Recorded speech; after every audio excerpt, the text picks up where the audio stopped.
Good morning. That's a tough group of speakers to follow. So, a little bit about me. I am the Director of Operations for the Northern Virginia Tea Party. Many of you know me, many of you see me around. We are starting a tea party in Loudoun County. It meets over at Nick's Bar and Grill. Our founding fathers did a lot of their business over a tavern. We thought we'd emulate that virtue in their thinking. Cool. So I know everyone's pretty upset about what's going on, and I know you're wondering what to do, and I would urge everybody to get involved. But we have a lot bigger problem than just a policy dispute. At the end of the day, the progressives have spent 100 years lying to us about what their objectives are and where we're going and what they're trying to do. And the fruition of that 100 years of lying came due last week in 3 different court decisions. I know everyone talked about the big one, but there was a small one in the D.C. Court of Appeals. It was a very interesting ruling. They ruled that the Environmental Protection Agency can regulate carbon dioxide. Now, for those of you who are perhaps a little advanced in years and have forgotten your high school biology, and biology is not my strong suit. I'm an electrical engineer. We don't do plants, we do machines. And I will just tell you that CO2 is a byproduct of breathing. Yeah. So the court, by logical extension, just gave the EPA the ability to regulate our breathing. Is that an absurdity or what? And you're laughing, you say, how can that be? That is true. There was another court hearing that laid a court ruling that laid the foundation for Obamacare. So many of you have served in the military. If those who have served could raise your hands, give those folks a round of applause.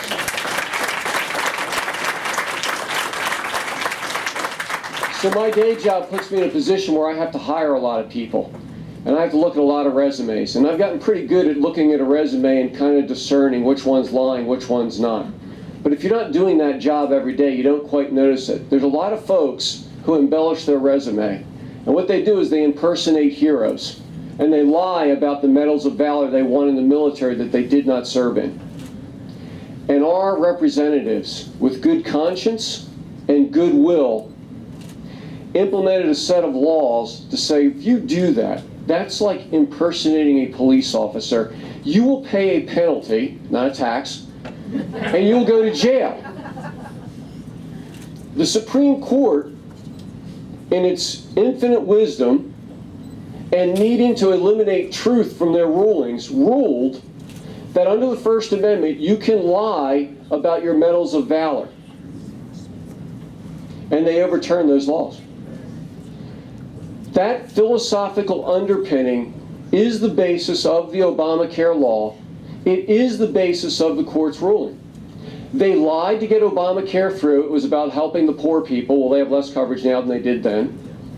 They lied about the costs, Cornhusker kickback, and all the expenses we've seen. And for those of us who are fortunate enough to have jobs where they pay health care, our employers have had to raise their health care, and we've had to pay a bigger share of our income to do it. Then they lied how they defended it in court. First it was a penalty, then it was a tax, and Justice Roberts was only asking 4 questions, along with the other members of the Supreme Court, and they decided the case on an entirely different issue, another lie. Which is to say that a tax, which is a 1-syllable word that is well understood, it takes a Harvard-trained, elite, liberal lawyer to come up and say that a penalty is a tax, is a tax, is a penalty. Now, we can't even get the truth of straight definitions done. And that's one of the great benefits of American for Prosperity. Because one of the things that they did when they came out and talked to us about how they influenced the Wisconsin election, they took their bus that we saw out here and they put the benefits of Scott Walker's good governance on the side of their bus, and they drove it all over Wisconsin. And when they did that, what they were able to do was get the truth out to our fellow citizens. When our fellow citizens learned the truth, they came out and voted for Scott Walker by a larger margin than he first won.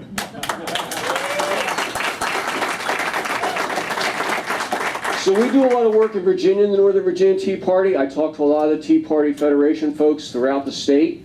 We had a subtle hand in getting the Ron Paul vote turned out so high, just so the Republicans would understand we're really not playing by the old rules. And I do want to say something about Oklahoma. Phil mentioned Oklahoma and said that the folks in Oklahoma don't have much to do. I would like to point out something, and one of the things I do is I study election results around the country at a level of detail that's deeper than most anyway. And in Oklahoma, there were two candidates in a congressional district race. Candidate A had been there 10 years. He gave lip service to conservative values and sometimes voted our way. There's another candidate who took the exact same position, empowered by the Tea Party in Oklahoma and Americans for Prosperity, who was also there, but I'm not 100% sure. Our guy won. So we tossed out a Republican establishment lip service conservative for somebody with potential. So no matter who you are, no matter where you are, you can make a difference to start moving our country back to truth.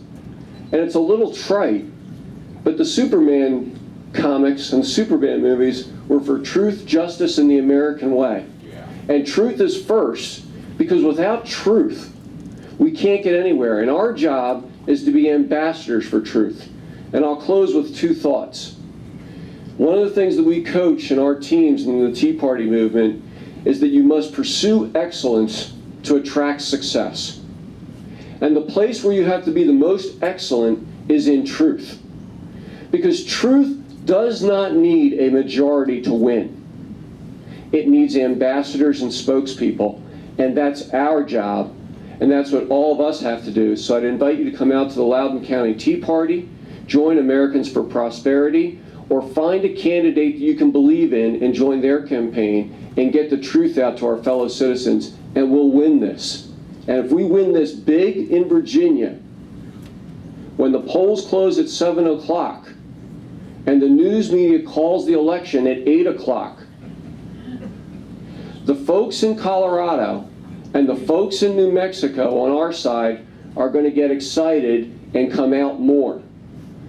The folks on the other side are going to drop the ball and become depressed because they've been told by their good government and their good leader that, in fact, if Virginia goes, so goes Obama. So we've got to win here. We've got to win early.